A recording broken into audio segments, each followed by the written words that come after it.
Today I wanted to talk about my absolute love of bread. Bread is what's known as the staff of life, as I think everybody knows, but it's just one of those things that I gain the most. Bread is the one thing that I gain the most satisfaction out of making, just solely throughout the actual process itself, right? So I remember watching a few years back Hugh Fearnley-Whittenstall on one of his River Cottage programs, Hugh Fearnley-Farquhar as he's known in our house, and he was talking about all of the different things that go into bread, such as all of the additives, different E numbers, different A numbers, different bugs, whatever, anything that can essentially go into a loaf of bread that you buy in the supermarket. But bread is essentially 4 ingredients, right? It's good flour, salt, yeast and water, and that's it. And to be honest with you, what you can make with that and the different combinations of that, I guess we eat every single day. I mean, you only have to go to Lidl to understand what bread can actually be. What I'm going to do is I'm going to create a new series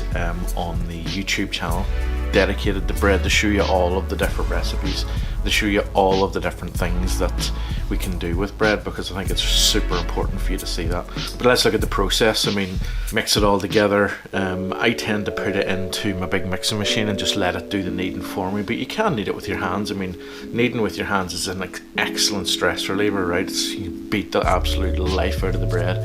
It's really, really good for that, especially someone like me, the job that I have. So I find it really, really good to take all of my stresses out on that dough ball. But what you're actually doing is getting the glutens working within the flour itself, because that's what you want, and make bread really elastic and really stretchy and ultimately really pillowy that you get in the shops. You need the gluten to be working at its best, so at minimum you should be kneading for 10 minutes. It shouldn't be any less than that, and I've proved that through testing that I've done with my own bread. Then you leave it to prove, and to prove, people think is the longest part, right? Because it takes ages to make bread, but whenever you make it properly, it's really, really good. But it's the proving, right? And people go, well, why do you need to prove for 2 hours? Or why did it have to double in size? What is it? You're creating flavor, right?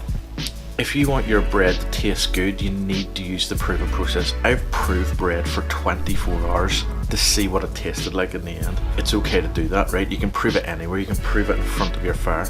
You can prove it out in the porch, although somebody might steal it. You can prove it in your fridge, right? That's how you prove pizza dough. That's the whole point of pizza dough. But it's the same recipe, right? It's still yeast, water, flour, and salt, right? So proving is super important, and depending on how much you prove it, depends on how your bread turns out. Then what you're left with essentially is a dough that you can then shape into basically anything that you want to shape it into, right?